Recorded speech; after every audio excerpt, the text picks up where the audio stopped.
मित्रों, मनुष्य के जीवन में दुख क्यों है? संसार में मनुष्य दुखी क्यों है? आजकल जिससे भी मिलो वह केवल अपने दुख की बात करता है।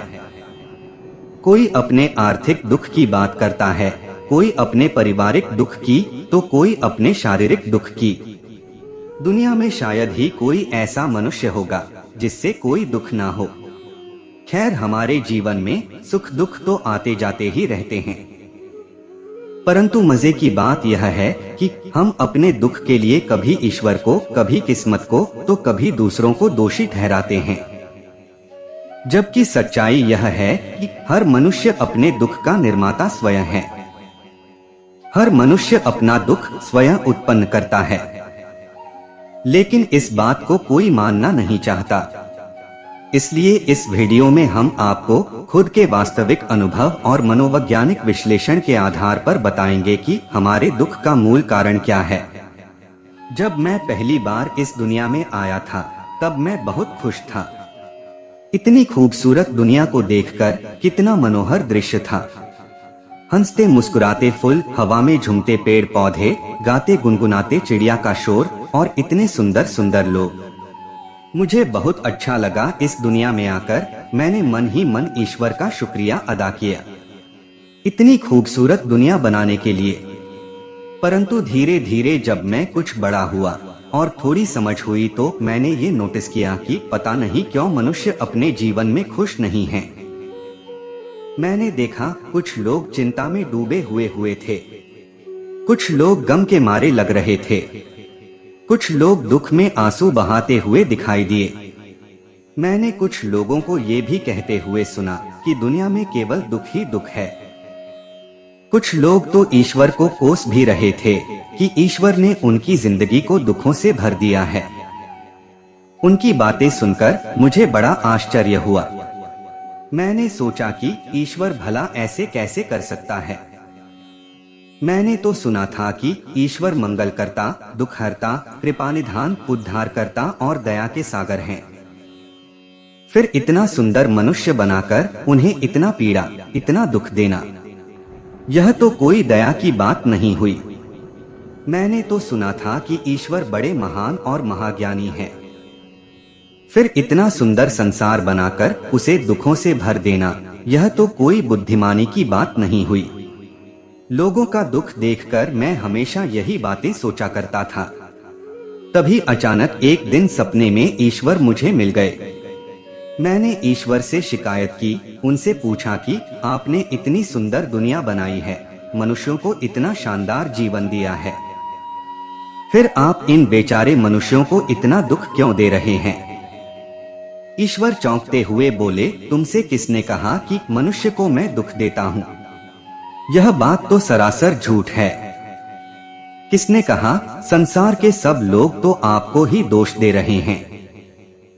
मैंने भी अपनी बात पर जोर देते हुए कहा। ईश्वर ने मुस्कुराते हुए कहा, तुम अभी बच्चे हो, तुमने अभी इन मनुष्यों को ठीक से समझा नहीं है। अपनी हर गलती के लिए दूसरों को जिम्मेदार ठहराते हैं। जाओ अभी संसार से कुछ सीखो, जीवन को गहराई से समझो। धीरे धीरे तुम्हें सब कुछ समझ में आ जाएगा।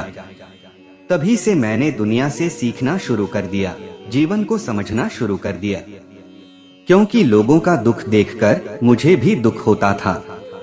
इसलिए मुझे किसी भी हाल में इस प्रश्न का उत्तर ढूंढना था कि मनुष्य के जीवन में इतना दुख क्यों है, आखिर मनुष्य इतना दुखी क्यों है।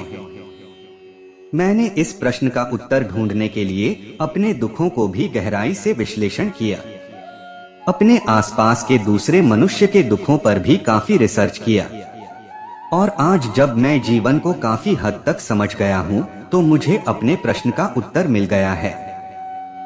अब मैं जान गया हूँ कि जीवन में दुख नाम की कोई चीज नहीं है। जीवन तो बहुत ही शानदार घटना है। दुख तो मनुष्य अपने लिए स्वयं पैदा करता है। दोस्तों, मैं जानता हूं कि आप लोग इस बात पर यकीन नहीं करेंगे, क्योंकि कुछ सालों पहले मैं भी आपकी तरह ही सोचता था। आपकी तरह मैं भी सोचता था कि मेरे जीवन में केवल दुख ही दुख है। कभी गरीबी का दुख, कभी दिल के टूटने का दुख, कभी असफलता का दुख तो कभी किसी अपनों को खोने का दुख। परंतु कितना दुख झेलने के बाद भी मुझे ईश्वर पर पूरा विश्वास था कि वे कभी किसी को दुख नहीं दे सकते। ईश्वर के ऊपर मेरे इस अखंड विश्वास का कारण यह है कि मैं अपने कुदरती स्वभाव से ही धार्मिक आध्यात्मिक स्वभाव का व्यक्ति हूँ। जीवन के हर कठिन मोड़ पर ईश्वरीय शक्ति ने मुझे सहारा दिया है। मुझे हर पल अपने अंदर ईश्वर के होने का एहसास होता रहा है। लेकिन आप यह मत समझना कि मेरे विचार ईश्वर पर मेरी आस्था से अभिप्रेरित है। मैंने खुद के ऊपर काफी प्रयोग भी किए हैं। इसके साथ साथ मनोवैज्ञानिक सिद्धांतों के आधार पर काफी रिसर्च भी किए हैं। और काफी रिसर्च करने के बाद अब मुझे समझ में आ गया है कि हमारे दुख के लिए भाग्य या ईश्वर जिम्मेदार नहीं है। हम खुद ही अपने लिए सुख या दुख चुनते हैं। हमारे दुख का एकमात्र कारण है हमारे स्वभाव और प्रकृति के नियमों के साथ संतुलन ना होना। हमारे धर्म ग्रंथों में काम, क्रोध, लोभ, मोह और अहंकार को मनुष्य के दुख का मूल कारण बताया गया है और मनुष्य को इन पांचों विकारों से छुटकारा पाने की बात भी कही गई है। लेकिन मैं इनसे छुटकारा पाने की बात नहीं करूंगा, क्योंकि मुझे पता है कि आज के समय में इन पांचों विकारों से परे होना किसी भी मनुष्य के लिए लगभग असंभव बात है। इसलिए आज मैं बात करूंगा हमारे जीवन और प्रकृति के बीच संतुलन की। परंतु सबसे पहले हमें ये समझना होगा कि काम, क्रोध और लोभ, मोह और अहंकार हमारे दुख के निर्माण में किस प्रकार अपनी भूमिका निभाते हैं। श्रीमद् भागवत गीता में भगवान श्री कृष्ण कहते हैं कि ये संपूर्ण जगत प्रकृति के अधीन है और इस जगत के सभी प्राणियों को प्रकृति के नियमों के अनुसार चलना पड़ता है। लेकिन हम इस पृथ्वी के सबसे बुद्धिमान प्राणी मनुष्य इतने मूर्ख है कि हम प्रकृति के विपरीत चलना चाहते हैं। हम जानते हैं परिवर्तन संसार का नियम है। कभी दिन कभी रात, कभी सर्दी कभी गर्मी, कभी धूप कभी छाँव, कभी दुख कभी सुख, यह सब सृष्टि के जीवन चक्र का एक हिस्सा है। फिर भी हम चाहते हैं कि जीवन में सब कुछ हमारे अनुकूल हो। हम जानते हैं हम जैसा बीज बोते हैं वैसा ही फल हमें मिलता है। फिर भी हम चाहते हैं कि हम बीज बोएं बबूल का और उसमें से आम निकल जाए। हमारे अधिकांश कर्म तो प्रकृति के विपरीत होते हैं, लेकिन हम चाहते हैं कि परिणाम प्रकृति के अनुकूल हो। गीता में भगवान श्री कृष्ण कहते हैं, संसार के हितार्थ के लिए निस्वार्थ भाव से कर्म करो और फल की चिंता मत करो। लेकिन हमें कर्म से ज्यादा फल की चिंता होती है। और जब हमारी कामनाएं पूरी नहीं होती तो हम या तो क्रोधित हो जाते हैं या दुखी हो जाते हैं। क्रोध में हमारे बुद्धि और विवेक को हर लेती है, जिससे हमारे सोचने व समझने की क्षमता क्षीण हो जाती है और हम मानसिक रूप से विक्षिप्त हो जाते हैं। तत्पश्चात एक विक्षिप्त मानसिकता वाला मनुष्य मन, कर्म और वचन से जो भी करता है वह उसके दुख को और भी ज्यादा बढ़ाने वाला होता है। अब आप खुद सोचिए कि हमारे दुखी होने के लिए कौन दोषी है। हालांकि ऐसी बात भी नहीं है कि हमारी इच्छाएं पूरी नहीं होती। हमारी कई इच्छाएं पूरी भी होती है, लेकिन जब हमारी इच्छाएं पूरी हो जाती है तो हमारा लोभ और बढ़ जाता है, जो आगे चलकर मोह का रूप ले लेता है। मोह का वास्तविक अर्थ होता है भ्रम, यानी हमें ये भ्रम हो जाता है कि हम किसी चीज के मालिक हैं। मोहवश हम संसार के भौतिक चीजों से अपना अस्तित्व जोड़ लेते हैं, जबकि गीता में भी कहा गया है कि परिवर्तन संसार का नियम है। जो आज तुम्हारा है वह कल किसी और का था और परसों किसी और का हो जाएगा। लेकिन हम चाहते हैं कि हम जो चाहे वह हमेशा के लिए हमारी हो जाए, और जब ऐसा नहीं होता तो हम दुखी हो जाते हैं। भ्रम से याद आया कि हमारा सबसे बड़ा भ्रम तो हमारा अहंकार है, जो आजकल हमारे दुखों का सबसे बड़ा कारण बन गया है। अहंकार में हम अपने अस्तित्व को सृष्टि के मूल प्रकृति से तोड़ लेते हैं। हम स्वयं को सबसे अलग और सबसे बड़ा समझने लगते हैं। लेकिन जब हमारा भ्रम टूटता है तब हमें पता चलता है कि हमारी औकात दुनिया में एक तिनके से ज्यादा कुछ भी नहीं है।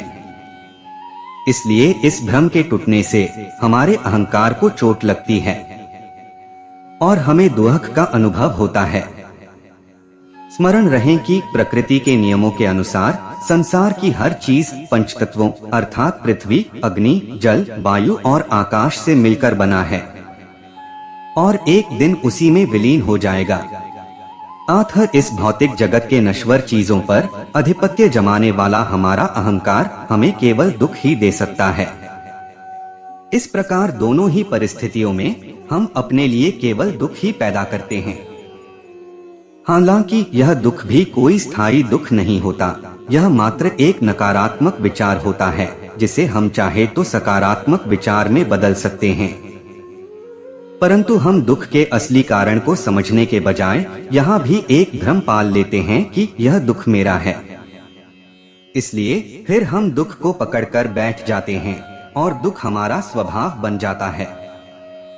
तो अब सवाल यह उठता है कि हम इस दुख के भंवर से बाहर कैसे निकल सकते हैं। तो बस 1-2 दिन इंतजार कीजिए, हम अगले वीडियो में आपको एक एक करके पूरे विस्तार से बताएंगे कि आप अपने दुख से छुटकारा कैसे पा सकते हैं। दोस्तों, आशा करता हूं कि आप समझ गए होंगे कि आप दुखी क्यों होते हैं और आपके दुख का असली कारण क्या है। तो दोस्तों, उम्मीद करता हूँ कि आपको वीडियो पसंद आया होगा और आप हमारे चैनल पे नए हो तो लाइक, कमेंट और सब्सक्राइब जरूर करें। आपके एक लाइक से ही हम मोटिवेट होते हैं और हमें प्रेरणा मिलती है। इसी के साथ अब मुझे इजाजत दे, मैं फिर लौटूंगा ऐसी ही कुछ और धार्मिक जानकारियों के साथ। तब तक के लिए अपना और अपने चाहने वालों का ख्याल रखें। धन्यवाद।